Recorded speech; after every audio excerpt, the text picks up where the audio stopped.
Hello বন্ধুরা, তো আজকে আটারি ওয়াঘা সীমান্তে পতাকা নামানোর অনুষ্ঠানে এসেছি। অনুষ্ঠান একটি দৈনিক অনুষ্ঠান যা ভারতের নিরাপত্তা বাহিনী, বর্ডার সিকিউরিটি ফোর্স এবং পাকিস্তান এজেন্টস যৌথভাবে 1959 সাল থেকে অনুসরণ করে আসছে।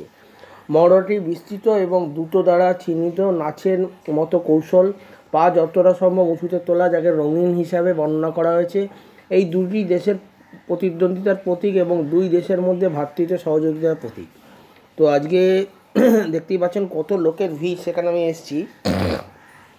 অনুষ্ঠানটি 8 তারিখ ভারত এবং ওয়াঘা পাকিস্তানের মাধ্যমে সীমান্তে অনুষ্ঠিত হয়। প্রযুক্তিগতভাবে এটি হার্দ রতনের জমিতে হয়, কারণ 8 তারিখ গ্রামটির সীমান্তে 3 কিলোমিটার আগে শেষ হয়, যদিও এটি ভারতের শেষ রেলওয়ে স্টেশন।